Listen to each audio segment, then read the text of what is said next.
Welcome friends, मैं आशुतोष सिंह और निर्माण जीएस एकेडमी यूट्यूब चैनल में आपका स्वागत करता हूं। जियोग्राफी की अगली सीरीज में आज हम डिस्कस करेंगे गोदावरी नदी तंत्र के बारे में। ठीक है, अभी तक हमने देखा सिंधु नदी तंत्र, गंगा नदी तंत्र, ब्रह्मपुत्र नदी तंत्र और अब हम आएंगे गोदावरी नदी तंत्र में। तो पहले मैं आपको यहाँ थोड़ा सा इस नक्शे में बता दूं, ये मैंने इंडिया की साइड बाउंड्रीज बनाई है और ये जो बीच में दिख रही है ये गोदावरी नदी का क्या है, आपका पाथ है। इसमें अपन स्टेट देख लेते हैं कौन कौन से स्टेट हैं। ये जो आपको स्टेट दिख रहा है ये ऐसे घिरा हुआ, ये वाला ये महाराष्ट्र है, ये वाला स्टेट आपका क्या है, तेलंगाना है, ये वाला स्टेट आंध्र प्रदेश है, ये वाला स्टेट उड़ीसा है, ये छत्तीसगढ़ है और इस बाउंड्री के ऊपर इधर क्या है, आपका मध्य प्रदेश है। ये स्टेट मैं क्यों बता रहा हूँ अभी अपन आगे आएंगे। आज गोदावरी नदी तंत्र में हम बात करते हैं तो इसमें से सबसे पहले दो सवाल बनते हैं आपका। एक है आपका वृद्ध गंगा और दूसरा दक्षिण भारत की सबसे बड़ा नदी तंत्र, या इसे हम कह सकते हैं कि प्रायद्वीपीय भारत का सबसे बड़ा नदी तंत्र। तो गोदावरी के बारे में मैं आपको बता दूं कि गोदावरी को हम वृद्ध गंगा के नाम से भी जानते हैं। अभी आएगा कि क्यों जानते हैं वृद्ध गंगा, अपन देखेंगे।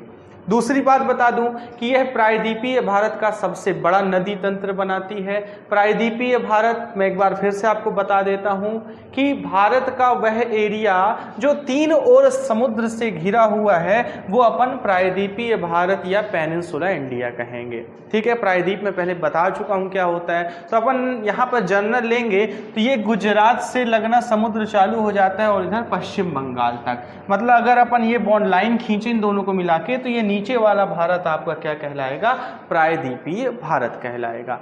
ठीक है, प्रायद्वीपीय भारत की सबसे लंबी नदी कौन सी है दोस्तों, गोदावरी है। प्रायद्वीपीय भारत का सबसे बड़ा नदी तंत्र कौन सा है, तो गोदावरी नदी तंत्र है।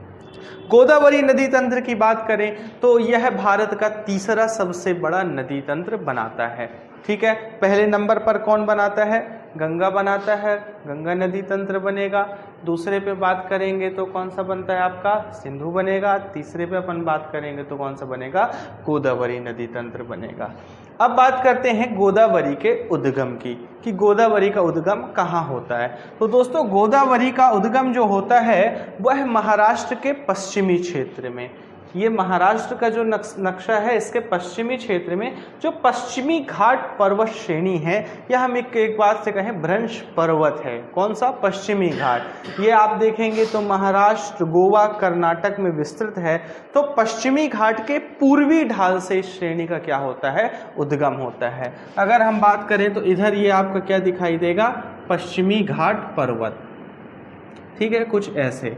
और पश्चिमी घाट का इधर वाला ढाल क्या कहलाएगा, पश्चिमी ढाल, और इधर वाला ढाल क्या कहलाएगा, पूर्वी ढाल कहलाएगा। जहां से गोदावरी का उद्गम है दोस्तों, वहां से इस तट की जो दूरी है वह 80 से 90 किलोमीटर है, मतलब बहुत ज़्यादा दूर नहीं है। ठीक है, तो जहां से उद्गम होता है उस जगह का नाम है नासिक। क्या नाम है दोस्तों, नासिक। नासिक आप सभी लोग जानते होंगे महाराष्ट्र में स्थित एक डिस्ट्रिक्ट है। तो जिला कौन सा है, नासिक। और जहाँ से ये पहाड़ी, ये नदी निकलती है उस जगह का नाम है आपका त्र्यंबक पहाड़ी या त्र्यंबकेश्वर। ठीक है, वहीं पे एक ब्रह्मगिरी पर्वत है, उसी ब्रह्मगिरी की चोटी से धाराएं बहती हुई निकलती हैं। वहीं पे आपका त्र्यंबकेश्वर क्या है, ज्योतिर्लिंग है। ठीक है, तो आप त्र्यंबकेश्वर जाएंगे तो आपको वहाँ गोदावरी का उद्गम दिखाई देगा। इसके बाद ये नदी थोड़ा आगे बढ़ती है तो एक महत्वपूर्ण धार्मिक स्थल पड़ता है पंचवटी, है ना। आप लोग जब गूगल सर्च करेंगे तो आपको पंचवटी दिखाएगा। इसके बाद ये नदी क्या करती है, यहाँ पे इस प्रायद्वीपीय पठार में बहते हुए ये महाराष्ट्र से आगे चलती है। महाराष्ट्र के बाद ये एंट्री करती है कहाँ, तेलंगाना में, और तेलंगाना के बाद आंध्र प्रदेश में। मतलब यह नदी कुल कितने राज्यों में बह रही है, 3 राज्यों में। ठीक है, 3 राज्यों में क्या है, नदी बह रही है। अब बात करें इसका अपवाह तंत्र कहाँ कहाँ है। ठीक है, किन किन राज्यों में है। तो अपवाह तंत्र के लिए मुख्य नदी की धारा तथा उसकी सहायक नदियों की धारा, या जो सहायक नदियों का अपवाह क्षेत्र है अपन उसको क्या करेंगे, ऐड करेंगे। तो अभी अपन देखते हैं इसकी सारी की सारी सहायक नदियां अपन बनाते हैं, तो अपने आप हमें पता चल जाएगा कि कितने राज्यों में इसका अपवाह क्षेत्र है। तो आइए इसका हम पश्चिम से इसकी सहायक नदियों में चालू करते हैं। तो इसकी हम सबसे पहली सहायक नदी पश्चिम साइड देखेंगे तो कुछ छोटी छोटी नदियां दिखाई देंगी, जिसमें आप देखेंगे एक प्रमुख नदी कहलाती है कौन सी? देरना नदी। कौन सी नदी दोस्तों? देरना। ये कौन सी नदी है? देरना। यह महाराष्ट्र में आपका पश्चिमी घाट या हरिश्चंद्र पर्वत श्रेणी है, बालाघाट पर्वत श्रेणी, वहीं से ये निकलती है, पहाड़ी नदी है और ये आगे आके किससे मिलती है? गोदावरी में मिलती है। ठीक है। देरना के अलावा एक हम नदी देखेंगे, प्रवरा नदी। कौन सी नदी देखेंगे दोस्तों? प्रवरा। तो प्रवरा भी महाराष्ट्र में ही क्या होती है? इस गोदावरी से मिलती है। इसके अलावा एक और नदी है मुला नदी। कौन सी नदी? मुला। तो ये देरना है ऊपर वाली, ये प्रवरा है और ये मुला है। ये तीन छोटी नदियां यहाँ पे आकर मिलती हैं और गोदावरी को क्या करती हैं? एक बड़ा स्वरूप प्रदान करती हैं। इसके बाद गोदावरी आगे बढ़ती है तो यहाँ से दो नदियां आती हैं। एक आती है आपकी दूधना नदी, दूधना, और इधर से आती है पूर्णा नदी। दूधना और पूर्णा, और इन दोनों की संयुक्त धारा मिलके किससे मिलती है? गोदावरी से। तो ये कौन सी हो गई? दूधना और पूर्णा नदियां हो गई। दो नदियां यहां पर आपको दिखाई दे रही हैं जो कि उत्तरी छोर से आके किससे मिल रही हैं? गोदावरी से। इसके बाद करेंगे तो दक्षिण से एक नदी आती है आपकी, इसका नाम है मंजीरा नदी। कौन सी नदी? मंजीरा नदी। कई बार क्वेश्चन पूछा गया है कि जो हैदराबाद की अपन देखेंगे जो तेलंगाना की राजधानी है इस समय कौन सी है दोस्तों? आप लोग मुझे बताइए। तो हैदराबाद। हैदराबाद किस नदी के किनारे है? अपन देखेंगे मंजीरा नदी के किनारे। तो मंजीरा नदी दक्षिण से आकर किससे मिलती है? आपके गोदावरी से मिलती है। कौन सी? मंजीरा। इसके बाद गोदावरी कहाँ प्रवेश कर जाती है? तेलंगाना में प्रवेश कर जाती है और ऊपर से एक बड़ा नदी तंत्र आकर इससे मिलता है उत्तर साइड से। इसमें से एक मध्य प्रदेश से निकलने वाली नदी कौन सी है? वैनगंगा है। ठीक है दोस्तों, कौन सी? वैनगंगा। दूसरी जो नदी आती है वो है आपकी पैनगंगा। कौन सी? पैनगंगा। और जो तीसरी नदी है वो वर्धा नदी है। ये तीनों नदियां संयुक्त धारा मिलके क्या बनाती हैं? प्राणहिता। मैं आपको एक बार यहां नाम लिख के बता दूं, ये कौन सी है? वैनगंगा। वैनगंगा। दूसरी कौन सी है? पेनगंगा। और तीसरी कौन सी है? वर्धा। तो वर्धा और पेनगंगा मिलती हैं, आगे बढ़ती हैं, यहां से वैनगंगा आती है। जब ये तीनों की धारा संयुक्त हो जाती है तो इसी को हम क्या बोलते हैं? प्राणहिता बोलते हैं। क्या बोलते हैं दोस्तों? प्राणहिता। ठीक है। तो प्राणहिता नदी अपन देखते हैं किसमें आकर मिलती है? गोदावरी में। ठीक है। इसके बाद अपन देखते हैं कि गोदावरी नदी आगे बढ़ती है और इससे एक और नदी आकर मिलती है जिसका नाम है कौन सा दोस्तों? इंद्रावती नदी। सॉरी, मार्कर चेंज कर लूं।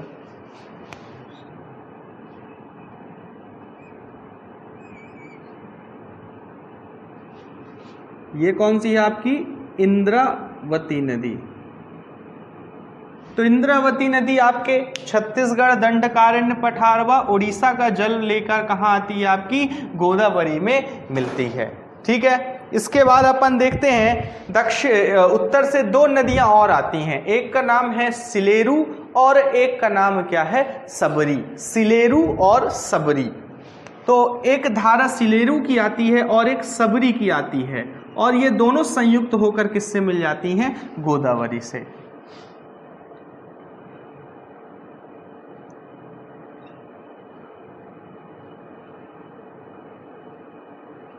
तो सिलेरू और सबरी है ना, ये दोनों आपका आंध्र प्रदेश उड़ीसा सीमा से आती हैं और दक्षिण बहते हुए किससे मिल जाती हैं? गोदावरी से मिल जाती हैं।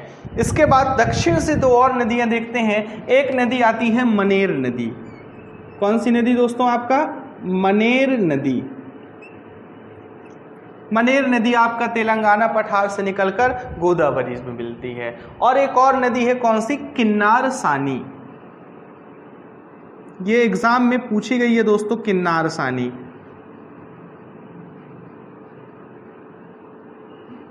तो ये हो गई कौन सी आपकी किन्नार सानी नदी। तो ये देखिए आपके सामने क्या बन गया, गोदावरी नदी तंत्र। अब आप आसानी से बता सकते हैं कि यह कितने राज्यों में है। तो आप देखेंगे मध्य प्रदेश से भी जो वैनगंगा और वर्धा नदी है जल लेकर आ रही है, कहाँ, गोदावरी में।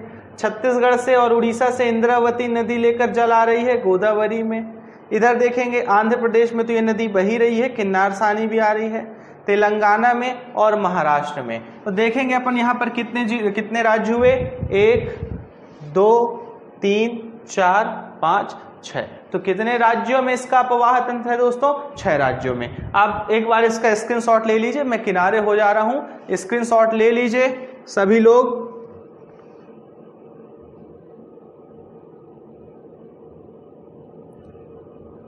ठीक है, अगर कोई दिक्कत हो तो आप नीचे पूछ सकते हैं।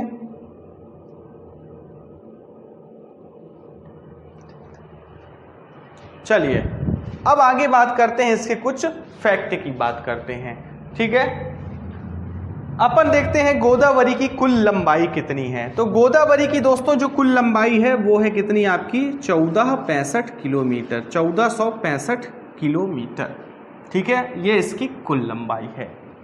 क्लियर। इसके बाद बात करते हैं कि इसे वृद्ध गंगा क्यों कहते हैं। तो अपने जो धार्मिक ग्रंथ है, पौराणिक ग्रंथ हैं, उसमें देखा गया है कि जो गोदावरी नदी का उद्गम हुआ है वह एक ऋषि और उनकी पत्नी के द्वारा किया गया था, है ना। अपन इसमें ज़्यादा डीप में नहीं जाएंगे, ज़्यादातर नदियाँ ऋषियों के तप से ही निकली हैं अपने भारत में, तो गोदावरी का भी कुछ ऐसे ही है ना। तो अपन पढ़ते हैं, एक गौतम थे, है ना, गौतम नाम के ऋषि थे, उनकी पत्नी भी थी, तो उन्हीं के नाम पर ये नदी का नाम क्या पड़ा, गोदावरी। वहीं उनके क्या थे, आपके आश्रम थे। अब जब गोदावरी यहाँ से निकलती है तो यहाँ देखिए क्या है, ऊंचाई वाला भाग है, पर्वतीय क्षेत्र है। फिर ये आगे बढ़ती है तो यहाँ अपन को कैसा मिलता है, पठारी क्षेत्र मिलता है, क्योंकि यहाँ पर कौन सा पठार है, प्रायद्वीपीय भारत का पठार या दक्कन का पठार है। उस पठार में चट्टानें कैसी हैं, कठोर हैं, तो उनको क्या करती है, ये काटती है ना। कई जगह ये किसका निर्माण करती है, आपके वाटरफॉल बनाती है, जलप्रपात बनाती है, जहां पर कहां पर थोड़ा सा भ्रंश हो गया है। इसके बाद ये जब ये नीचे पहुंचती है तो यहाँ पर पहुंचती है मैदानी भाग में या तटीय मैदान में, कहां, आंध्र प्रदेश में। तटीय मैदान तक पहुंचते पहुंचते इसका फ्लो क्या हो जाता है, बहुत धीमा हो जाता है ना।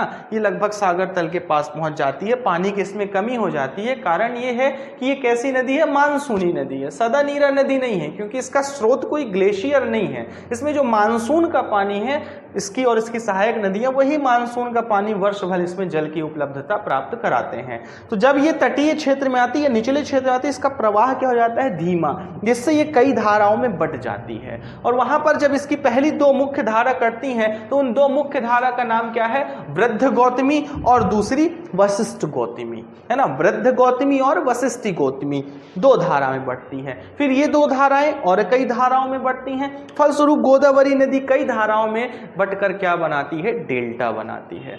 और अपन एग्जाम में कई बार पूछा गया है केजी बेसिन। तो ये केजी बेसिन क्या है, के से कृष्णावरी, कृष्णा नदी, और आपका जी से गोदावरी नदी, क्योंकि यहीं पे पास में ही कृष्णा नदी का बेसिन है और यहीं पे गोदावरी का भी। ये क्या करती हैं, जब समुद्र में गिरती हैं तो ये अवसाद अपने साथ लाती हैं। क्या लाती हैं दोस्तों, अवसाद।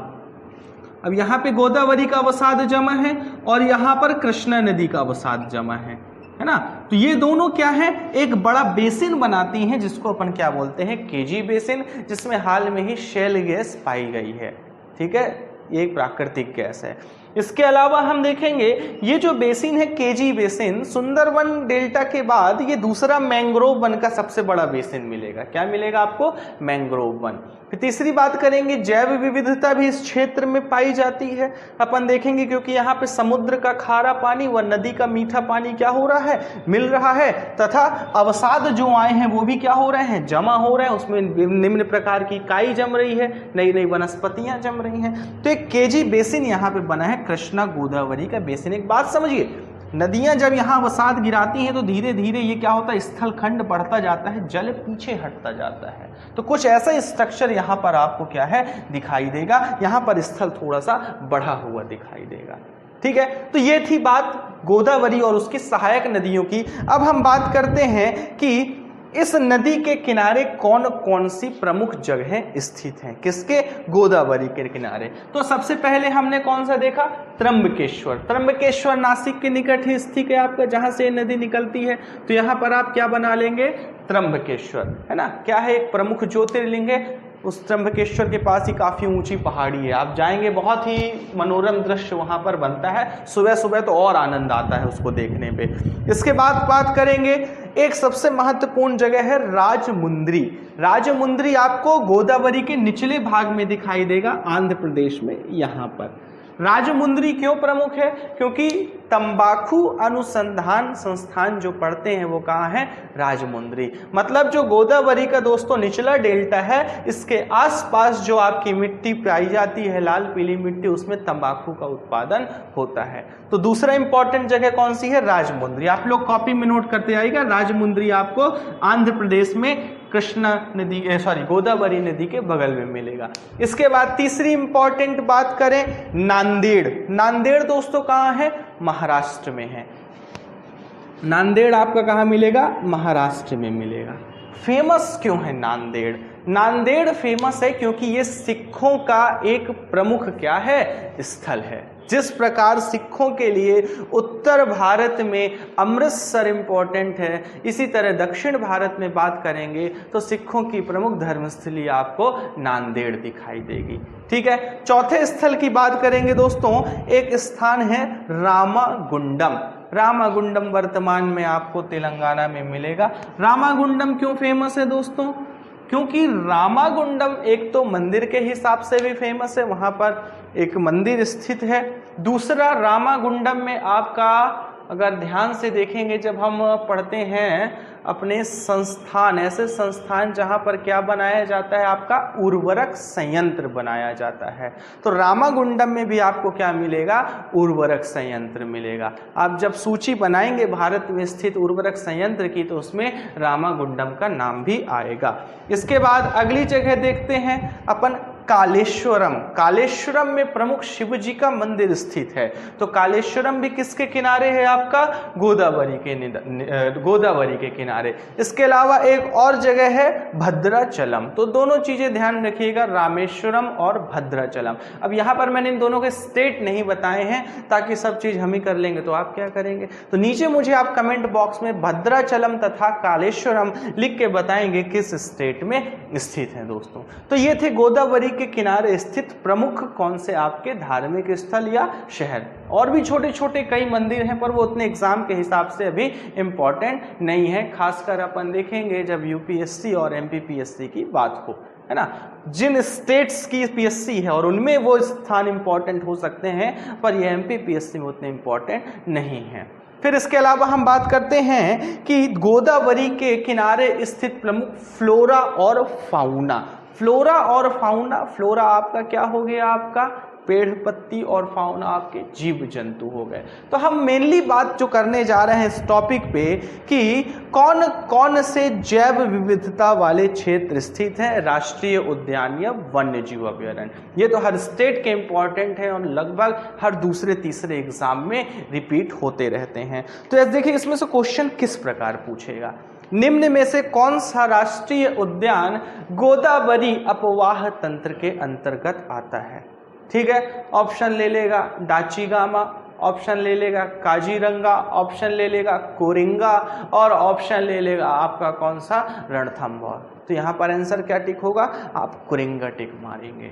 ठीक है, तो आपको पता होना चाहिए कि इसके अपवाह क्षेत्र में कौन कौन से आपके मुख्य वन्य जीव अभयारण्य राष्ट्रीय उद्यान आते हैं। तो सबसे पहला जो इंपॉर्टेंट है वो है आपका कौन सा, कांगेर घाटी। कांगेर घाटी यूं तो छत्तीसगढ़ में स्थित है, पर यह किसका भाग होगा, गोदावरी अपवाह तंत्र का, क्योंकि ये दक्षिण में आपको दिखाई देगा और इंद्रावती के किनारे, तो ये गोदावरी अपवाह तंत्र के भाग में आएगा। तो कांगेर घाटी आपका कहाँ, छत्तीसगढ़ में है। ठीक है, किसका भाग होगा, गोदावरी अपवाह तंत्र में आएगा, है ना। गोदावरी नदी के किनारे नहीं है, अपवाह तंत्र में आएगा कांगेर घाटी। इसके अलावा बात करते हैं इंद्रावती राष्ट्रीय उद्यान। ठीक है, ये इंद्रावती नदी अपवाह क्षेत्र में आता है और एक टाइगर रिजर्व भी है। तो इंद्रावती राष्ट्रीय उद्यान आपका कहाँ है, ये भी छत्तीसगढ़ में है। तो दो मिल गए अपन को, कांगेर घाटी मिल गया और इंद्रावती राष्ट्रीय उद्यान मिल गया। तीसरी बात करेंगे नावेगांव नागाजीरा, है ना, ये आपका महाराष्ट्र में स्थित है नावेगांव नागाजीरा। ठीक है, तो अपन देख लेंगे नावेगांव नागाजीरा कहाँ है, महाराष्ट्र में, और किस पे आएगा, गोदावरी अपवाह तंत्र में आएगा। ठीक है, इसके अलावा हम बात करेंगे सबसे मेन जो है कोरिंगा की बात करते हैं। कोरिंगा दोस्तों भारत का दूसरा सबसे बड़ा मैंग्रोव फॉरेस्ट बनाता है और इसी जो आपका मैंग्रोव फॉरेस्ट है उसी में कोरिंगा वन्यजीव अभयारण्य बनाया गया है। ठीक है, कोरिंगा आपका कहाँ है, आंध्र प्रदेश में है, आपको यहाँ पे दिखेगा। कोरिंगा की बात करेंगे तो कोरिंगा जो वन्यजीव अभयारण्य है वो आपका मैंग्रोव वन में आएगा, समुद्र के किनारे है और गोदावरी नदी तंत्र का हिस्सा बनता है ना, जहाँ पर हम देखेंगे कई प्रकार के जो कछुओं की प्रजाति है, मछलियों की प्रजाति है, ये पाई जाती हैं कोरिंगा में। ठीक है, इसके अलावा हम बात करेंगे कि प्रमुख डैम कौन कौन से इंद्रावती नदी पर स्थित हैं। जैसे डैम से क्वेश्चन आते रहते हैं, जैसे क्वेश्चन है भाखड़ा नांगल किस नदी पर है, तो सतलज नदी पर है। टिहरी डैम किस नदी पर है, तो हमने देखा मिलंगाना नदी पर है।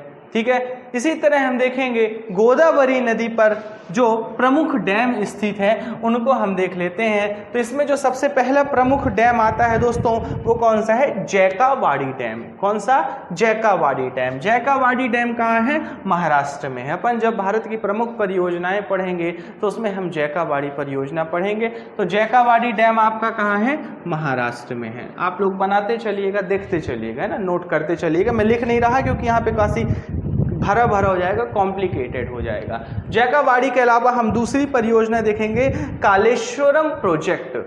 दोस्तों कालेश्वरम प्रोजेक्ट अगर हम बात करें तो ये भारत का ही नहीं एशिया का सबसे बड़ा सिंचाई प्रोजेक्ट बनाया जा रहा है। कहाँ, तेलंगाना में। ये एक प्रकार से अपन देखेंगे लिफ्ट परियोजना है, अपन लिफ्ट इरिगेशन पढ़ेंगे कृषि में। तो जो कालेश्वरम परियोजना है वो गोदावरी उसकी सहायक नदियों पर बनाई जा रही है। इसमें कई स्टेप पे डैम बनेंगे और ये सबसे खर्चीली परियोजना है। इसके बारे में आप गूगल सर्च करिएगा तो थोड़ा पढ़ेंगे। तो कालेश्वरम प्रोजेक्ट आपका कहाँ है, तेलंगाना में स्थित है। ठीक है, कालेश्वरम आप जरूर एक बार गूगल कर लीजिएगा या फिर मैं उसका अलग से वीडियो ही बना दूंगा कालेश्वरम प्रोजेक्ट के ऊपर। काफी बढ़िया ये जो सिंचाई परियोजना है बनाई जा रही है। बहुत ज्यादा खर्चा हो रहा है, इंफ्रास्ट्रक्चर इसमें क्या हो रहा है, बहुत ज्यादा बिल्डअप किया जा रहा है। इसके अलावा हम बात करेंगे एक और आप पढ़ेंगे निजाम सागर। ठीक है, तो निजाम सागर भी आपका कहाँ है, गोदावरी अपवाह तंत्र में पड़ेगा। ये महाराष्ट्र और तेलंगाना के पास पड़ेगा। ठीक है, निजाम सागर। निजाम सागर के बाद दोस्तों अगला देखते हैं पोचमपाट परियोजना। क्या देखेंगे, पोचमपाट परियोजना। पोचमपाट परियोजना भी आपको कहाँ दिखाई देगी, महाराष्ट्र में दिखाई देगी।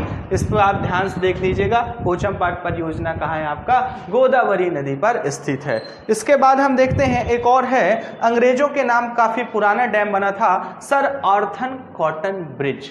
ठीक है, सर आर्थर कॉटन ब्रिज अंग्रेजों के टाइम पर बनाया गया था। इसके बारे में देख लीजिएगा, आप थोड़ा सा गूगल कर लीजिएगा, वैसे ज़्यादा इंपॉर्टेंट नहीं है ये, फिर भी मैं आपको यहाँ पर बताए दे रहा हूँ। ठीक है, इसके बाद एक और है श्री राम सागर डैम, जो कि किस पर है, गोदावरी नदी पर स्थित है। तो ये हो गई किस पे, गोदावरी पर स्थित प्रमुख परियोजनाएं हो गई।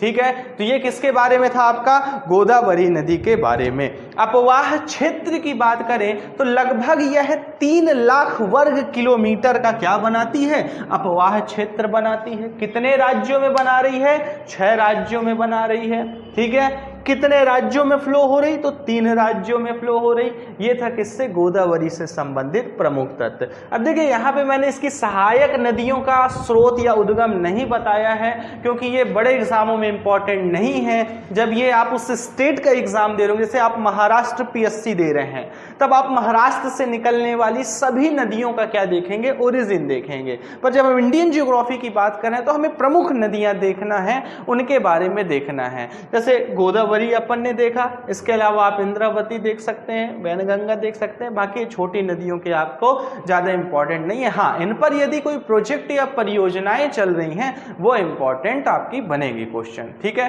तो ये था आपका क्या, गोदावरी नदी तंत्र। दोस्तों अगले वीडियो में हम क्या देखेंगे, कृष्णा नदी तंत्र देखेंगे। ठीक है, तो आज के लिए धन्यवाद, इतना ही। आप बाकायदा डायग्राम के साथ नोट्स बनाते चलें। यदि कोई और जानकारी आपको मिले तो ऐड करके हमें नीचे कमेंट बॉक्स में बता दें, तो हम उसको भी ऐड करेंगे नेक्स्ट वीडियो जो हम और बेटर बनाएंगे।